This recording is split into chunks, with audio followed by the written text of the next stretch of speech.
Selamat malam saudara yang dikasihi Tuhan. Merupakan sukacita tersendiri kalau malam hari ini renungan malam dari Pendeta Dr. Erastus Sabdono hadir bersama saya Yohana Ibrahim dengan tema bukan orientasi yang benar. Ternyata pelayanan yang dipahami oleh banyak pejabat yang disahkan sinode seperti pendeta dan pengurus sinode hari ini lebih mengarah kepada teknis pelayanan dan sistem organisasi. Bukan pelayanan yang benar sesuai yang dimaksud oleh Tuhan. Tekanan kegiatan pelayanan yang pada umumnya dilakukan oleh gereja dan sinode lebih pada kemasan atau kendaraannya saja. Bukan muatan atau isi yang seharusnya dibawa.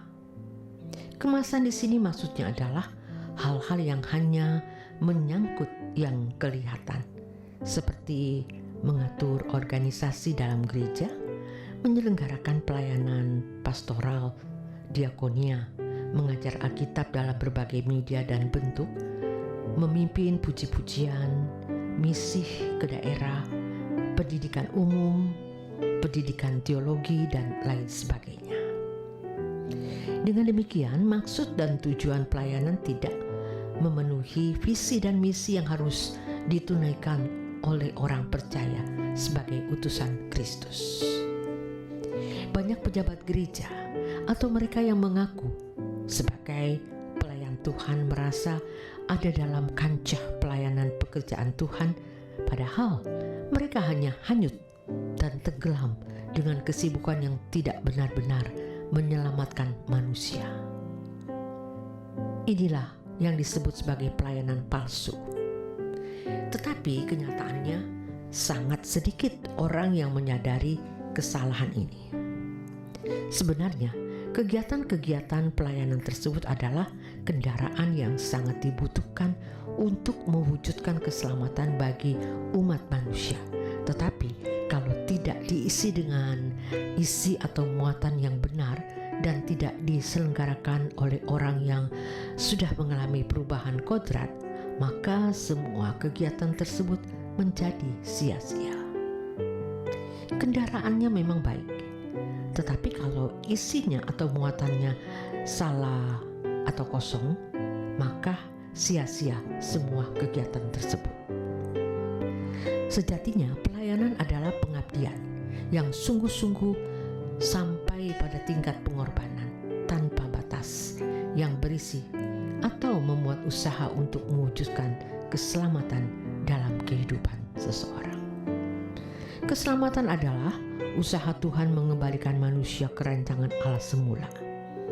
Jadi, pelayanan pada dasarnya adalah kegiatan yang berorientasi pada perubahan manusia.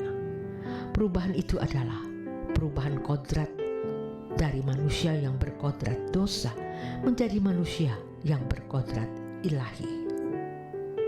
Ini berarti setiap orang yang menjadi objek pelayanan harus mengalami perubahan diri sehingga sempurna seperti Bapa atau menjadi serupa dengan Yesus.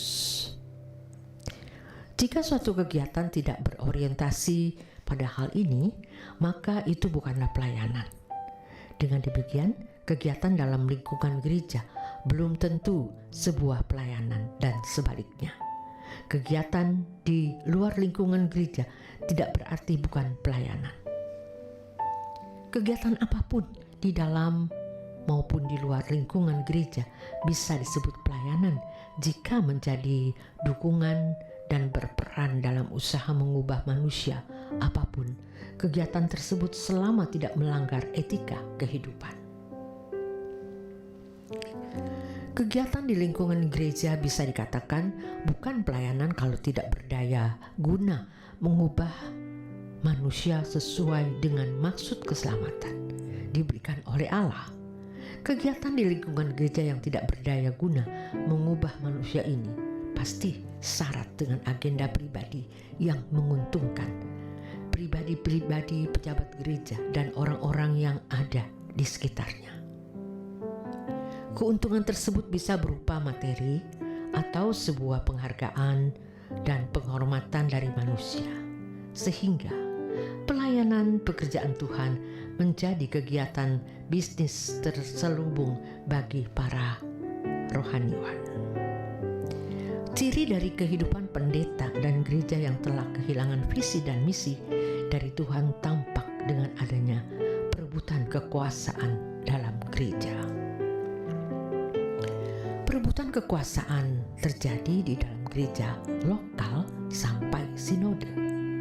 Dalam gereja lokal terjadi pertikaian antara majelis jemaat dan pendeta, antara majelis, antar pendeta, dan antara aktivis atau antar pengerja gereja. Pertikaian yang terjadi di tataran para pemimpin gereja pasti merembet ke jemaat, sehingga jemaat ikut bertikai dan mengakibatkan perpecahan serta kepahitan antar jemaat. Perebutan kekuasaan juga terjadi dalam tubuh para pemimpin gereja, yaitu dalam tubuh sinode. Pemilihan ketua sinode yang diwarnai dengan pertikaian dan tidak jarang terjadi money politik atau black campaign yang merusak nama baik seorang pendeta dan segala praktik yang mestinya tidak boleh terjadi dalam lingkungan pekerjaan Tuhan. Pernah terjadi di beberapa sinode, pertikaian dalam sinode menyebabkan adu fisik sampai tingkat bunuh-membunuh. Kalaupun tidak terjadi bunuh-membunuh secara fisik, kebencian dalam kehidupan orang percaya sudah merupakan suatu pembunuhan. 1 Yohanes 3 ayat yang ke-15. Banyak kausalitas yang membuahkan pertikaian, tetapi pada umumnya hanya menyangkut dua hal, yaitu kekuasaan atau kedudukan yang mengandung kehormatan dan uang atau aset materi yang bernilai tinggi. Pertikaian dapat terjadi oleh karena ada pihak-pihak yang menghendaki kekuasaan atau pastinya kekuasaan atas jemaat dan memperoleh keuntungan pribadi dan pihak lain. Tidak rela ada orang yang berkuasa tersebut. Hamba Tuhan yang benar pasti membawa diri sedemikian rupa sehingga menghindari pertikaian yang dapat membawa dirinya pada praktek membenci. Seorang pembenci saudaranya adalah seorang pembunuh, dan seorang pembunuh tidak mendapat bagian dalam kerajaan surga. Seorang hamba Tuhan yang benar akan lebih memilih mengalah dan berdiam diri, sebab Tuhan pasti akan menjadikannya seorang hamba.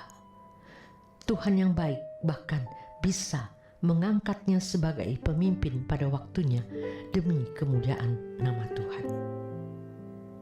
Pada dasarnya, pelayanan adalah kegiatan yang berorientasi pada perubahan manusia.